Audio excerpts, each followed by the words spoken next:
5 patay ug 3 ang angol sa anti-drug operation sa Inabanga, Bohol.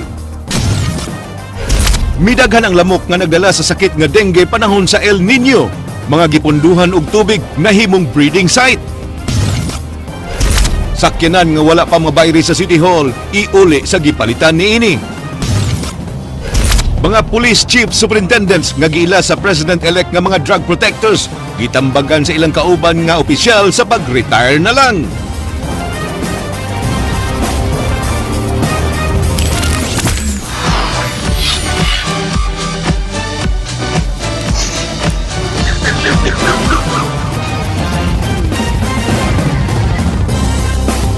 May hapon sugbog Kabisayan, Cebu South Bus Terminal nangandam na sa pagsugwak sa mga tinunan nga mga but-adol sa formal nga pagbukas sa klase karong Lunes. Bana-bana nila muabot sa 25,000 ka mga pasahero, sagad ang muabot sa terminal alang sa balik eskwela. Si Jinky Rusit sa report. Gipanlantawan na daan sa management sa Cebu South Bus Terminal ang posibleng pagsugwak sa mga pasahero sugod karong Biyernes. Bana-bana nila, muabot sa 25,000 ka mga pasahero, ang sagad niini mga tinunan ang muabot sa terminal alang sa balik eskwela. Tungod niini, posibleng masinati ang kakuwang unya sa mga bus di pasaheroan. Bisan ang grabing traffic, gikabalakan sa CSBT nga makaapekto sa hinay nga biyahe sa mga bus. Mga additional nga estudyante mauli kada after sa ilang class, mapauli sila sa tagsang nga probinsya. Isali na mga San Fernando, Carcar, Sibonga, Naga, mga estudyante nga dool-dool ba. Gimanduan na sab ang mga gwardya ug mga sakop sa CSU sa pag-assist sa mga pasahero nga mga but sa terminal. Makig-alayon sab sila sa mga pulis alang sa seguridad sa mga sumasakay, pinaagi sa help desk nga ibutang unya sulod sa CSBT.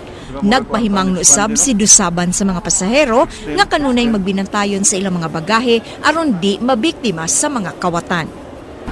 Nasa tayo mga pulis ro nga nagsuloy-suroy, nag-roving.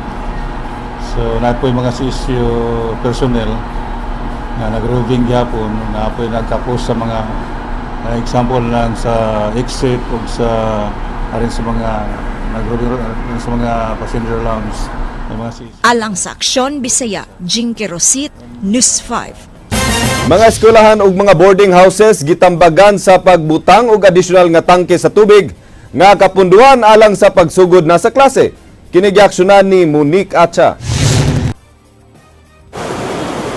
Bisan pamansa na sinati nga pag-uwan, dili gihapon kiniigo sa paghulip sa nawa nga supply sa surface water sa mga dam sa MCWD. Giawhag sa MCWD ang mga public ug private schools sa pagsiguro sa pagpundo og tubig alang sa pagsugod sa klase. Matod ni Shermaine Rodriguez Cara sa Metropolitan Cebu Water District, ilan ang gitambagan ang mga eskwelahan sa pagdugang og mga tangke sa tubig nga kapunduhan. Kuwangan gani gyud kinahanglan sila mo install og bag-o or additional nga mga water tanks para naay tubig mo gamit ang ilang school population. And same is true for private schools, no, they need to install or add to their existing water tanks or cisterns kung kuwangan sila.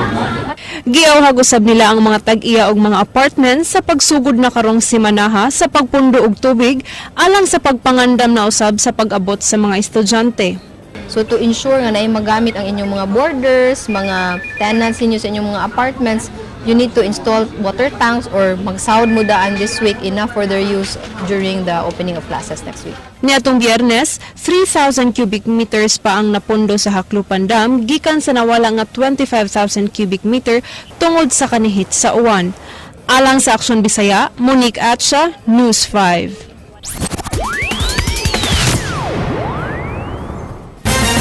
Kapitolyo miklaro nga mamahimo lang himuong holding area ang CICC building apan dili himuon nga evacuation center sa mga nasunugan sa Mandawi. Kini giaksyonan ni Jinky Rusit. Atul sa pagbunok sa uwan kagabi, daghan sa mga evacuees nga naa na daan sulod sa CICC compound ang giingon nga nabasa o gibahaan. Bisan sa maong sitwasyon, gibarugan sa Provincial Disaster Risk Reduction Management Office nga dili ipagamit ang sulod nga bahin sa CICC building tungod kay delikado na kini. Apan gipasabot ni Baltazar Tribunalo nga kung kinahanglanon na kaayo, mamahimo lang nga magsilbi nga holding area ang pipila kadapit sa maong istruktura. Dili sabtanan ang pwede mo pasilong kay hatagan nila og prioridad ang mga tiguang, mga bata, mabdos ug PWD. Doon natin gipa-identify nga area, but it's only holding. Meaning, overnight, kay kung si Bako lang, doon ay bagyo, anak magyod. Kay kung imong tanawon sa ACC, the last time, sige atong i-recommend asan dapita, malisang jud ka. Kuyawan jud ko, ang akong gikakuyawan lagi ka na ganing, muadto dito, no? Ditag, usa ka gabi, duha ka adlaw, sa Bako lang, makulaps. Ang CICC grounds taud-taud nang nahimong evacuation center sa mga nasunugan sa barangay Gizo ug Mantuyong sa siyudad sa Mandawi. Pagkakaron, gitrabaho na ang reblocking sa area. Alang sa Kapitolyo, mas maayo nga paspasan ang pagtrabaho niini aron makatukod na og balik ang mga nasunugan. Awhag niya sa mga napektuhan nga sabto ng ilang desisyon nga dili ipagamit ang CICC building aron way kinabuhi nga makalas, sigayon nga dunay laing linog o kusog nga hangin nga moigo sa Sugbo.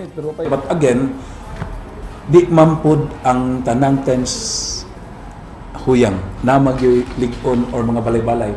Stay dito ang mga idol. Ang mga laki ba. Pero katong tanaw nga magkayab-kayab, hangin mo lang nga 20, 30, 40 km per hour, mabungkag na sila. So adto na sila dito, either dito sa Ilawom o na dito sa katong may second floor, katong murag. Alang sa Aksyon, Bisaya, Jinky Rosit, News 5. DOH nangandam na sa posibleng pagsaka sa kaso sa dengue sa pagsulod sa panahon sa ting-uwan nga sa umaabot nga mga adlaw. Kinigiaksyonan ni Ryan Sorote.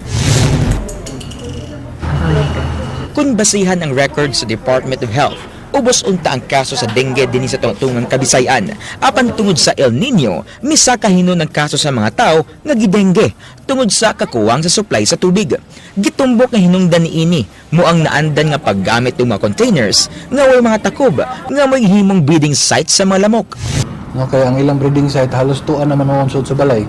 Kaya mo may available nga tubig kaysa surroundings or sa gawas minus na magid kayo ang makita na to nga stagnant water kay grabe man kainit mo dry up raman dayon no.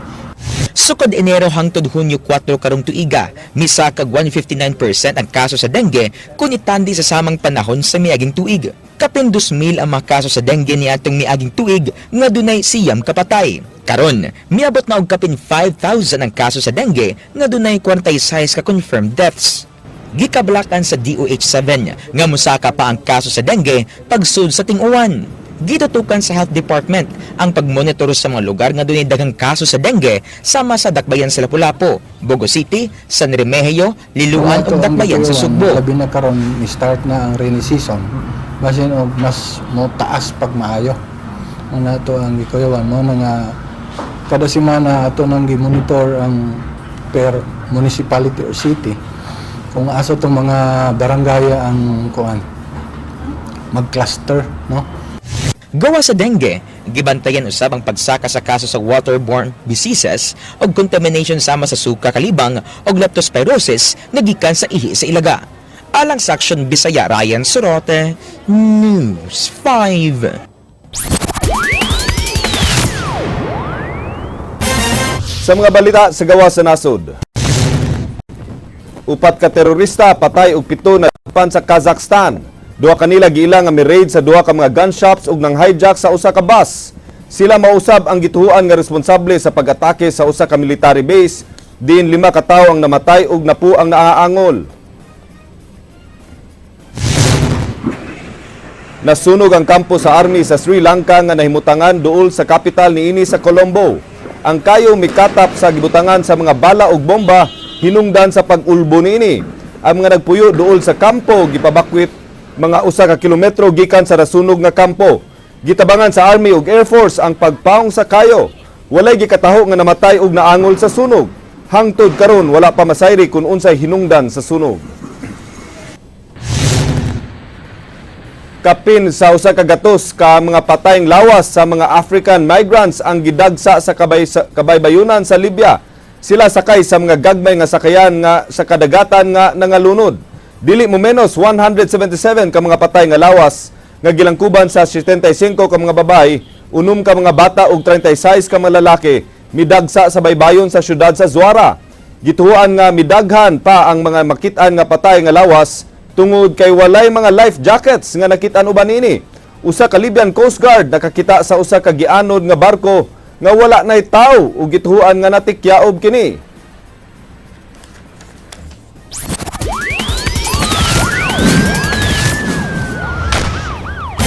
Lima ka tawo ang patay samtang 3 ang naangol sa gihimong drug raid sa kapulisan sa rehiyon sa Inabanga, Bohol. Kapin sa 3.3 million pesos nga shabu ang ilang nasakmit gikan sa nag-unang supplier sa shabu sa Bohol. Kinigaksyonan ni Edwin Cañete. Sa kadaghan og armas o mga high-powered pa nga armas, ang ilang gipangita nga level 1 nga drug pusher sa Bohol, dili na ikatingala nga musukol kini nga miresulta sa pinusilay sa Inabanga, Bohol. Batud sa hipi sa Regional Special Operation Group nga si Superintendent George Ilanan, muserpunta sila sa search warrant batok ang David Anunciado. Apan, pag-abot ila sa Barangay Kawayay, Inabanga, Bohol, gisugat sila sa mga sakop ni Anunciado ug nahitabo ang pinusilay. Balay nga nahitabo ang gunfight is actually not the subject of the search warrant, pero makian to siya. Dito sila gaatang, ato na sila ng standby. Ang katong sa ka-lookout, when they notice nga naglinayatay na ang mga pulis sa dump truck, they fired several shots. At buto-buto, nidagan sila itong balay. Itong payag-payag nga actually made of kawayan na namakan. 5 ka tawo ang namatay sa pinusilay nga naglakip sa ilang gipangita nga si David Anunciado. Patay usab ang mga kauban ini nga sila si Leonidas Enoch, Alipio Anuta, Milkins Ohina, Pio Justol. Sa maranusab sa pinusilay, ang laeng tulo og dadakpan nga sila si Rene Peticio, Daria Nunez og Justino Vistal. Matud ni Ilanan, dili sayon ang pagsulod sa lugar. Sa parkinganan pa lang sa Balhabal, ana-ana sila ikontak hinungdan nga dump truck ang ilang gisakyan aron dili sila himatikdan. Dito pa lang sa Habal-Habalan, sambayan sa Habal-Habal, na dito yung lookout, mutext na siya o matawag dito sa suod. If this is something unusual na musulod dito, mark vehicle.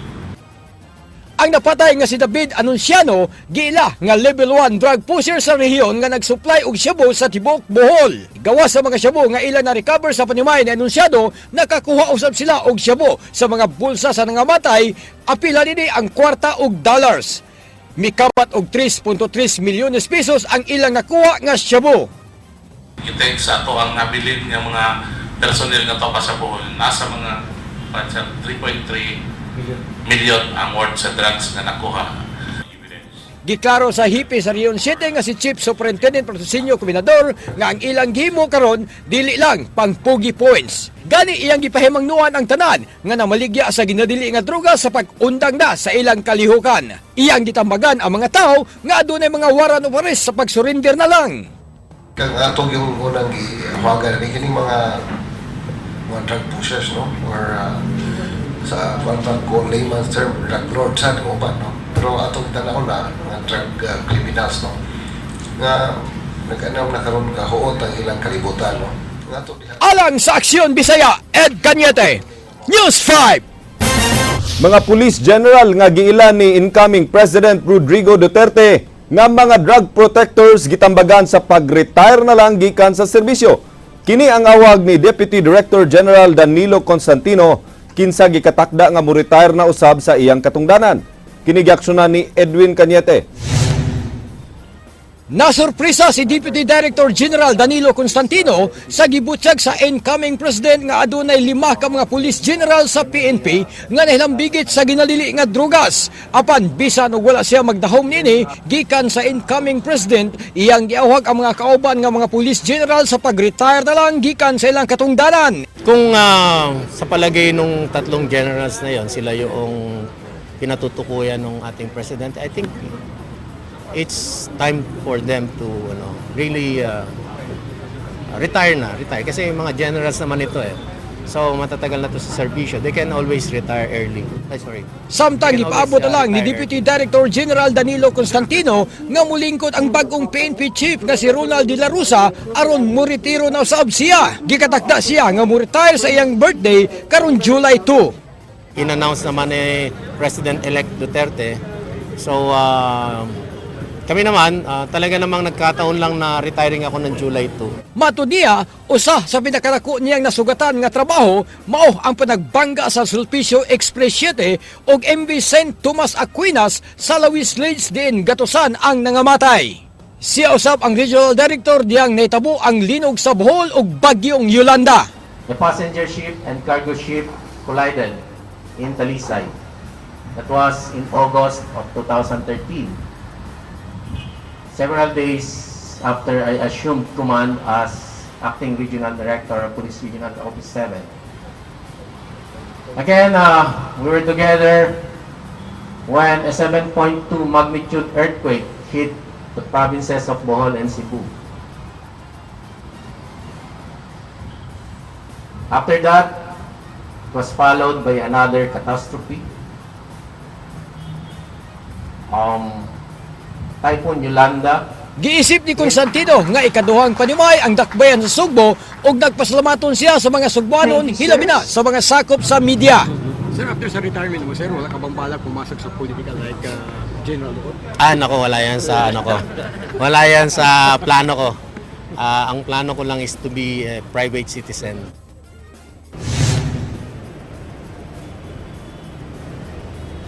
Kaganiyang buntag, di pang tauran og mga medalya ni Deputy Director General Constantino ang mga pulis nga adunay mga kalampusan dinhi sa Rion 7. Ang hipi sa Police Regional Office nga si Chief Superintendent Patrocinio Cominador nagadawat og medalya ng pambihirang paglilingkod gumikan sa kahapsay sa eleksyon sa Central Visayas. Midawat usab og medalya ng kagalingan gumikan sa sasamang kalampusan ang laing siyam ka mga senior superintendent. Laing medalyang kagalingan usab ang nadawat sa mga sakop sa Provincial Intelligence Branch nga gipanguluhan ni Senior Inspector Leo Logroño ug sa Redsot nga si Senior Inspector Joey Bicoy gumikan sa pagronda sa Padumay ni Ruin Sekretarya alias Yawa. Samtang medalya ng kasanayan ang nadawat sa kapulisan sa siyudad sa Talisay gumikan sa ilang pagdakop sa anak ni kanhi Talisay City Mayor Soc Fernandez nga si Joavan Fernandez gikan sa bag-ulang na kumbikto nga kaso. Alang sa Aksyon Bisaya, Ed Cañete, News 5. Governor Junjun Davide nalipay nga dunay Sugbuanon nga mamahimo unyang kabahin sa gabinete ni President-elect Rodrigo Duterte. Si Jinky Rusit sa detalye. Usa lang si Maria Victoria Mini Osmeña ang igsuon ni Cebu City Mayor-elect Tomas Osmeña nga gipilian na ron mahimong Secretary of Tourism sa umaabot nga Duterte administration. Gawas niya, laing na kurso na dahan mao si Congressman Ace Durano sa Danao. Apan wa pay kumpirmasyon kung kinsa nilang duha ang muhupot sa maong posisyon sugod karong Hulyo 1. Kung matinuod, si Cebu Governor Junjun Davide mapasigarbuhon nga usa ka Sugbuanon ang mangulo sa turismo sa nasod. I will reserve my comment after. Once na na-appoint, once makadesider na presidente kinsa iyang tourism secretary. But one thing is certain, one thing makakuan mo nga, malipay kita kung doon ay Cebuano mapit sa cabinet pohon sa administrasyon ni President Duterte. Dako ang pagtuon ni Davide nga kung usa kanila ni Mini Osmeña ug Ace Durano ang mapili, dako kini og matampo sa administrasyon ni Duterte. Labaw nang dako unya og mahatag nga kalambuan sa Sugbo ang pagkapili kanila nga mahimong kabahin sa usa sa mga cabinet members ni Digong. Congressman Durano is a former DOT secretary sa panahon ni Gloria Arroyo, and is competent and care about sa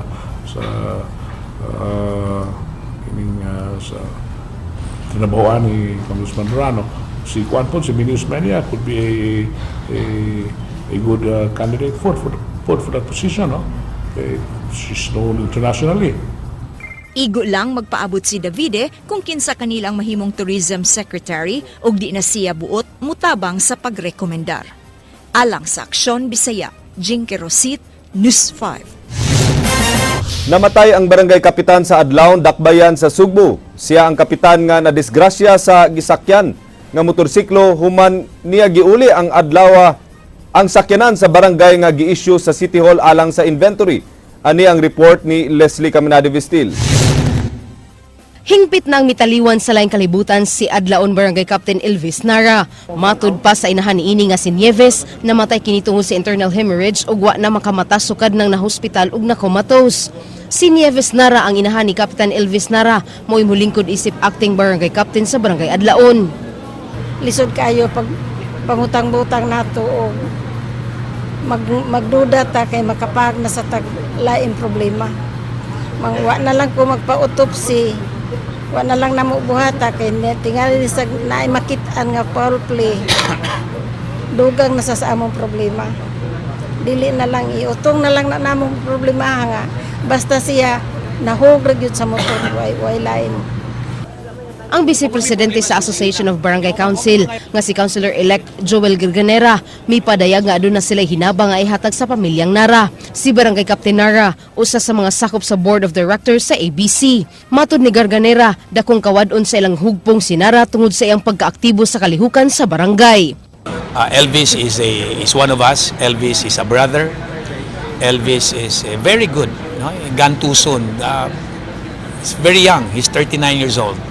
And he has done a lot, no, for the city government. Dako kay ni siyang hawang namo nga naa sa serbisyo sa barangay ug labi na sigid sa dakbayan sa Subo.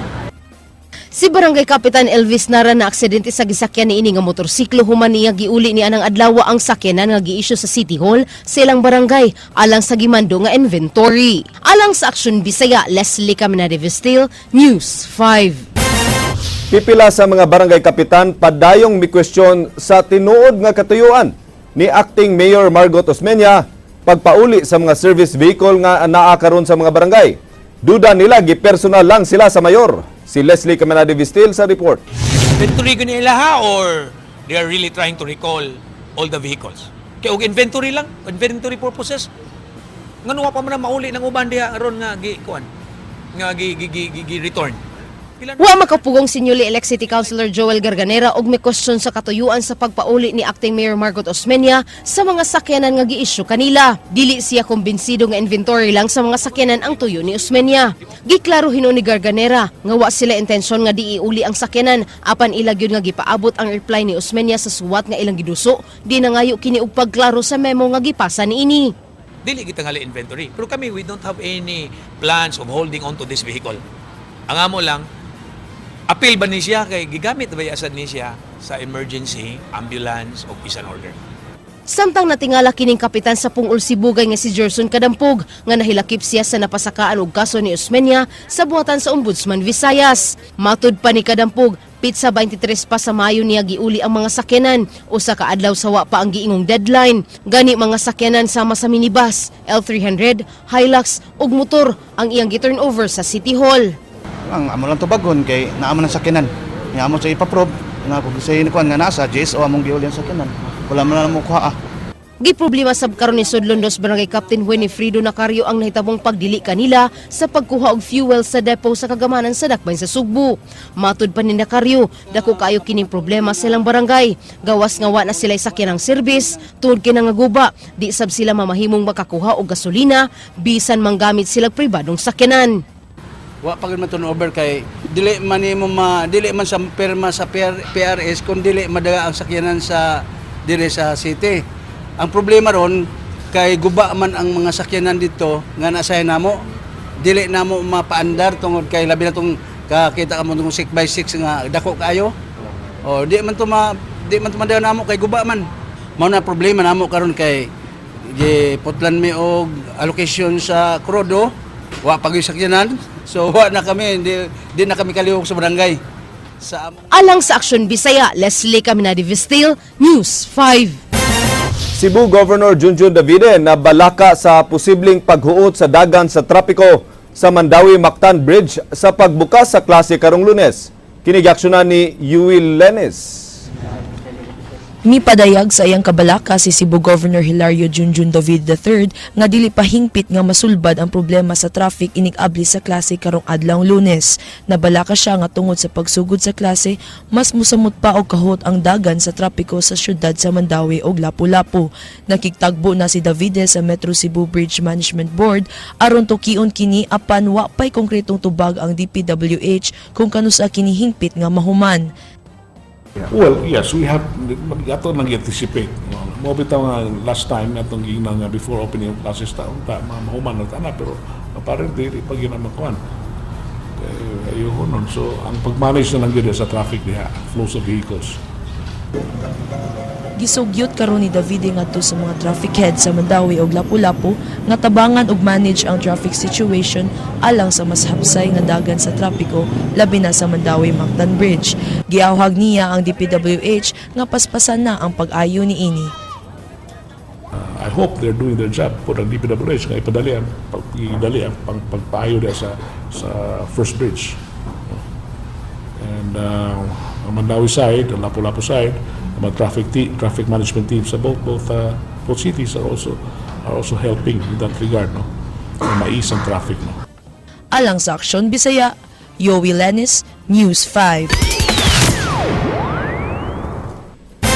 Usa ka sugbuanong broadcaster mao'y gitudlo karon sa Assistant Secretary sa Media ug Press Relations sa Palasyo sa Malacañang. Ato siyang ilon sa report ni Ryan Sorote. Wa magdahom ang sugbuan ng broadcaster nga si Juninho Padilla nga usa ka dakong gasa ang ihatag kaniya usa ka adlaw sa di pa ang iyang adlaw natawhan karong adlaw. Nakadawat og tawag si Ninyo gikan sa iyang higala og classmate sa Singapore nga si TV5 anchor Martin Andanar kinsa gitudlong sekretary sa Presidential Communications Operations Office ni President-elect Rudy Duterte. Si Ninyo ang gipili ni Andanar nga mangu sa Media and Press Relations Office of the President nga magbase sa Malacañang. Si Ninyo ang nagdala sa DYRC o kanipango sa Manila Broadcasting Company nga nagbase sa kauluhan sulod sa 7 ka tuig. I don't know if I will be the one to handle the strategic communication also, but what is clear to me, I'll be the one to head the media relations and accreditation sa Malacañang. Pangandoy na daanin Juninho nga makatrabaho sa Malacañang diyang bagito pa kini sa industriya. Usa sa iyang inspirasyon sa pagsud sa media ang subuan ng press secretary nga si Serge Ramonde. Ang italiwan usab nga press secretary ang ikonsulta ni Juninho una niya gidawat ang posisyon nga gitanyag ni Andanar. Diyan dapita San Beda, diha ko gahimog parking boy para makatabang ko sa umama o ganang paiyahan kuan. Unya sige kung tan-aw sa Malacañang akong giingon sa kagalingon ako nga one day ako nasudlon nga ingon sa Serge, si Secretary Serge nga karon sige na makigsuod diri unsa may mong gusto. Graduate usab sa seminaryo sa Sugbo si Juninho. Usa sa buot nga mautro ni Juninho nga mahiusa ang mga media sa kauluhan ug ang gikan sa laing dapit sa nasod. Buot niya nga masuod ug mapadali ang trabaho sa mga tigbalita sa ilang pag-cover sa kalihukan ni Presidente Duterte. Usa sa priority usab sa buhatan ni Andanar diin sakop si Juninho ang pagpaila sa presidente sa tanan, hilabi na sa mga kabus ug sa sinalikway. Alang sa Aksyon Bisaya, Ryan Sorote, News 5.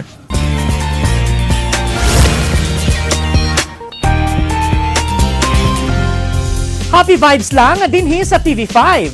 Ani ay labing bagong restaurant nga gidumog karon sa kadaghanan tungod sa lami ang Filipino food nga gi-offer niini sa publiko ubos sa barato kaayong presyo. Gani gibansagan kining home of the best lutong bahay. Kun asa kini ani ang report. Adunay bagong Filipino restaurant and bar karon sa Dakbayan sa Sugbo nga padayong gisudong sa kadaghanan. Ang Pablo's Resto Bar ana mahimutang sa number 17 Borromeo Arcade, Ramos Street, Cebu City. Buanas can enjoy. Our specialties includes puchero, sizzling puchero, crispy pata, and the famous sisig. So I want everyone to try it. Ang maong restaurant nagsugod sa ilang operasyon ni adtong Nobyembre sa nakalabang tuig. Sila nag-offer og lami ang mga putahing Pinoy nga gitawag nilang lutong bahay nga siguradong ma-enjoy gyud sa mga Cebuano. Ug pagabot sa kagabhion, pwede sab mong mag-chill-chill dinhi sa ilang resto bar. Gani, mudawat sab silag mga party packages ug nag-offer sab silag lunch buffet nga nagkantidad lamang og 135 pesos ug dinner buffet nga 159 pesos lang. I'm inviting everyone to please come and visit us at Pablo's Resto Bar. We are located at number 17 Borromeo Arcade, F. Ramos Street, Cebu City. We are home of the best lutong bahay. Alang sa walay karapusang mga chika, o balik ko ninyo matag alas 8 sa buntag, weekday sa Rated JP, sa Radyo 511.9 News FM Cebu. Ako si JP Laucot Serra, ang author of the gay, nagkanayon. Ang gugma, mura na nagkandila, kung imong malimtan, naagi masunog nga balay, agay.